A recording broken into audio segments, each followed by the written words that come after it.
Tata Anjaneya, exclusive Tata showroom at Gun Road, Meerut. Committed to providing world-class sales and service. Tata's all premium cars under one roof. Easy finance and on-time delivery. Fully automated workshop and expert technicians. Tata Anjaneya, near Hotel Harmony, Gun Road, Meerut. Meerut में जय भारत मंच की एक बैठक का आयोजन Meerut bypass स्थित Lal Qila hotel में किया गया, जहां जय भारत मंच के राष्ट्रीय संयोजक व आरएसएस प्रचारक गिरीश जुयाल, जय भारत मंच के प्रदेश अध्यक्ष नरेंद्र शर्मा, प्रदेश मंत्री सुनील शर्मा, पूनम शर्मा, अभिनव चौधरी आदि ने भाग लिया।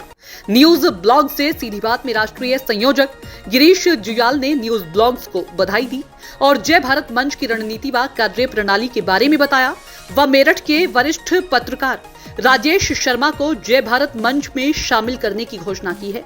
जय भारत मंच के राष्ट्रीय संयोजक व आरएसएस प्रचारक गिरीश जुयाल ने कहा कि जय भारत मंच के कार्यकर्ताओं ने संकल्प लिया है कि अब अपने देश को सोने की चिड़िया नहीं, सोने का शेर बनाएंगे। आइए जानते हैं क्या बता रहे हैं गिरीश जुयाल। तो जय भारत मंच के आने वाले समय में कार्यक्रम कैसे चलेंगे, क्या रणनीति लेकर के चल रहे हैं? सबसे पहले तो मैं न्यूज़ ब्लॉग के सभी दर्शकों का हार्दिक अभिनंदन करता हूं। जय भारत मंच प्रत्येक उस कार्य के साथ नेतृत्व भी करेगा और सहयोग भी करेगा जो भारत माता की जय करने वाला कार्य होगा। अभी पूरे देश भर में जय भारत मंच 13 राज्यों में काम कर रहा है। सबसे आखिरी में अभी हम लोगों ने जो काम किया वो कोरोना के समय पर हमारे उत्तर प्रदेश के जो अध्यक्ष नरेंद्र शर्मा जी हैं, उनके नेतृत्व में दिल्ली और उत्तर प्रदेश की सीमा से गुजरने वाले सभी लोगों की सेवा, बचाव के लिए जन जागृति पैदा की, जरूरतमंदों की मदद करी। लगभग हजारों क्विंटल अनाज उन सबके बीच में वितरण हुआ। इसी प्रकार से हमारा बिहार का संगठन, हमारे मध्य प्रदेश के संगठन ने, हमारे दिल्ली और हरियाणा के संगठन ने, हमारे जम्मू कश्मीर के संगठन ने कोरोना के दौरान सभी आवश्यकता अनुसार सबकी मदद करी। जय भारत मंच ने उन्हें इस देश को इसकी संस्कृति, सभ्यता और जीवन मूल्यों पर चला करके एक परम वैभव की तरफ बढ़ाने का संकल्प लिया है। और अब हम लोग देश को सोने की चिड़िया नहीं बनाएंगे। हम सब जय भारत मंच के कार्यकर्ताओं ने संकल्प लिया है कि अब हम लोग अपने देश को सोने का शेर बनाएंगे, ताकि उसकी तरफ कोई भी बुरी नज़र ना उठा के देख सके। और भारत, हिंदुस्तान जो है मानवता का उद्गम स्थल है, मानवता की गंगोत्री है। इस मानवता की गंगोत्री का सफ़र पूरे विश्व के गंगा सागर तक पहुंच रहा है, लेकिन उसकी पेवरता, उसकी पवित्रता, सबके जीवन में जिस प्रकार की पवित्रता अपने गंगोत्री में है, उद्गम स्थल पर है मानवता की, वैसी ही पवित्रता को हम लोग गंगा सागर में भी बनाना चाहते हैं। यानी आखिरी मानव तक अपने मानवता के संदेश को उनके आचरण और व्यवहार में ला करके करना चाहते हैं। तो जो कार्यक्रम अभी हुआ है वैशाली मैदान में भी हुआ है। हाँ, वैशाली मैदान में ओम सेवा समिति द्वारा और बहुत प्रसिद्ध सुप्रसिद्ध ब्रह्मलीन संत डोगरे जी महाराज के सानिध्य में 10 जोड़ों का विवाह हिंदू सनातन रीति रिवाज से हुआ है। और हम सबको मालूम है कि जितने भी कार्य दुनिया में हैं, उन सब का आधार जो है परिवार है। और हमारा संदेश भी है वसुदेव कुटुंबकम की बात हम लोग बात करते हैं, उसको अपने आचरण और व्यवहार में भी लाते हैं। अभी तक वो सब जितने भी जोड़े हैं वो ब्रह्मचार्य के जीवन में थे, अब वो गृहस्थ जीवन में उन्होंने प्रवेश किया है। उनका गृहस्थ जीवन लक्ष्य तक पहुँचे, धर्म अर्थ काम मोक्ष वो चारों प्राप्त कर सकें, अपने सभी ऋणों से उन्मुक्त हो सके और उसको अपने आचरण और व्यवहार में भी लाते हैं। अभी तक वो सब जितने भी जोड़े हैं वो ब्रह्मचार्य के जीवन में थे, अब वो गृहस्थ जीवन में उन्होंने प्रवेश किया है।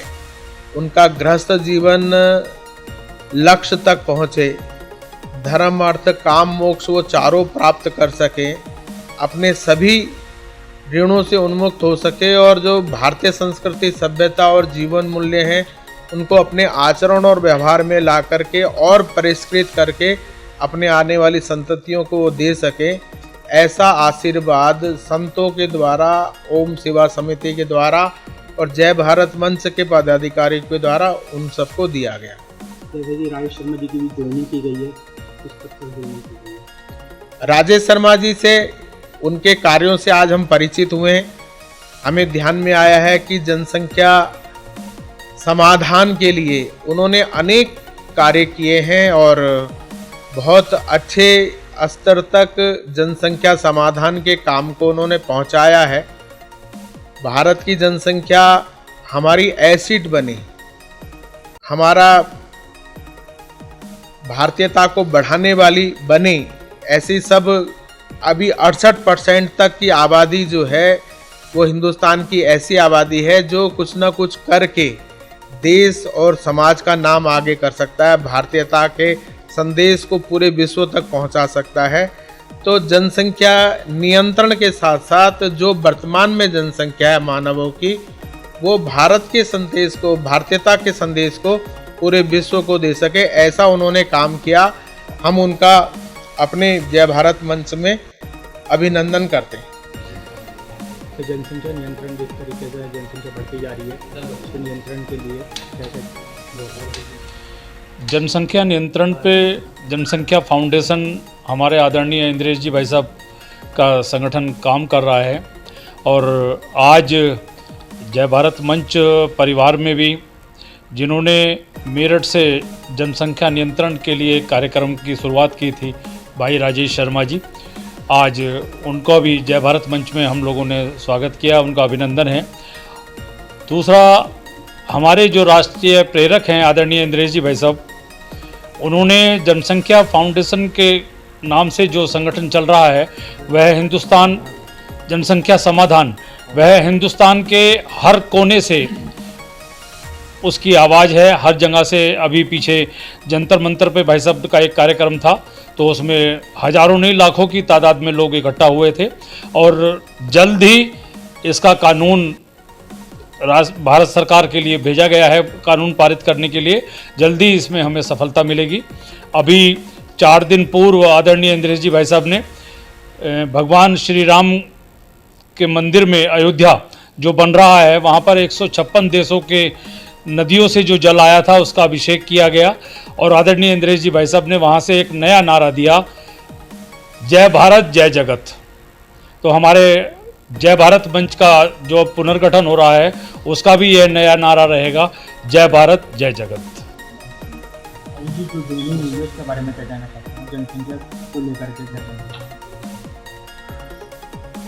ये तो मेरा सौभाग्य है कि जो जय भारत मंच में मुझे जुड़ने का अवसर मिला और सबसे बड़ा सौभाग्य ये है कि आज हमारे बीच जय भारत मंच के संयोजक परम आदरणीय परम श्रद्धेय हमारे बीच में हैं। जय भारत मंच के प्रदेश अध्यक्ष आदरणीय नरेंद्र शर्मा जी हमारे बीच में हैं। अभिनव चौधरी हमारे बीच में हैं। जम्मू से आए कटरा से वरिष्ठ पुलिस अधीक्षक आप हमारे बीच में हैं। बड़ी बहन पूनम शर्मा जी हमारे बीच में हैं। बड़े भाई साहब भात भूषण जी हमारे बीच में हैं। वरिष्ठ पत्रकार वरुण शर्मा जी हमारे बीच में हैं। तमाम इस शहर के जो गणमान्य लोग हैं आज यहाँ बैठे हुए हैं। अपार खुशी भी हो रही है और मेरे लिए तो कोई शब्द नहीं है। जैसा परम आदरणीय श्रद्धेय राष्ट्रीय संयोजक महोदय ने जो मुझे आदेश दिया, जो कहा, वो तो आदेश ही है बस। और हम लोग चूँकि सोशल मूवमेंट के बहुत सोशल काम करते हैं, जितने भी ऐसे जो सामाजिक आंदोलन है बहुत सारे आंदोलनों में सहभागिता की है। जब हम लोग पढ़ते थे तो उस समय साक्षरता अभियान चलता था, तो साक्षरता अभियान में मैं यहाँ डिस्ट्रिक्ट कोऑर्डिनेटर रहा, उसमें बहुत बड़ा काम किया।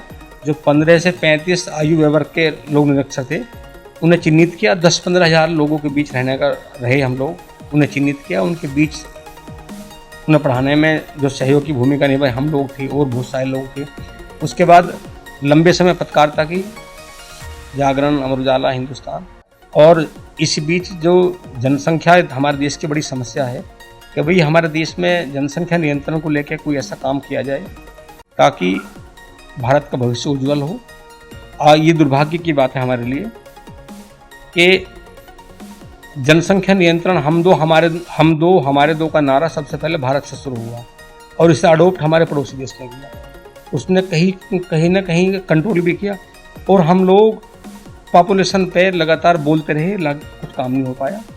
और ये जो बड़ी मुहिम चल रही है अब पूरे देश में, माननीय परम आदरणीय श्रद्धेय इंद्रेश जी के नेतृत्व में, ये बड़ी मुहिम है। और हमें लगता है कि अगर देश में पॉपुलेशन कंट्रोल होगी, जो पॉपुलेशन आज है, चूँकि हमारे देश में बड़ी संख्या में नौजवान हैं और नौजवान जिस तरफ चलेंगे उस तरफ बहुत बेहतर काम कर सकते हैं। आज हम ये भी ना सोचें कि हमारे देश में इतनी पॉपुलेशन है तो ये देश के लिए घातक होगी। अगर हम लोग तकनीक तरीके से सबके हाथों में रोजगार देंगे तो हमें लगता है कि भारत विकसित राष्ट्र भी होगा और विश्व गुरु भी बनेगा। जनसंख्या नियंत्रण के लिए आगे किस तरह के कार्यक्रम करेंगे? 2014 से सेव इंडिया फाउंडेशन अपना संगठन है, उसके बैनर तले बहुत सारे काम हुए, बहुत मूवमेंट, आंदोलन हुए। 2014 से सेव इंडिया फाउंडेशन अपना संगठन है, उसके बैनर तले बहुत सारे काम हुए, बहुत मूवमेंट, आंदोलन हुए। और अब तो हमारे बीच में परमादरणीय श्रद्धेय बैठे हुए हैं, जैसे इनका आदेश होगा ऐसा काम करेंगे, जो इनका आदेश होगा इस तरह मूवमेंट चलेगा, आंदोलन चलेगा। इसके अलावा जो और जितने भी सामाजिक सरोकारों के आंदोलन हैं और उन सब में अच्छी बेहतर काम करने का प्रयास करेंगे। और ये तो मेरा सौभाग्य है कि आज मैं ऐसे बड़े संगठन, जो देश दुनिया का बड़ा संगठन है जय भारत मंच, मुझे उससे जुड़ने का मौका मुझे मिला। ये मेरे लिए बहुत सौभाग्य की बात है और मैं आप सब अतिथियों का हार्दिक रूप से बहुत ज़्यादा शुभकामनाएं देता हूँ, स्वागत भी करता हूँ कि मुझे मौका मिला और मुझे सब लोगों के दर्शन हुए। धन्यवाद।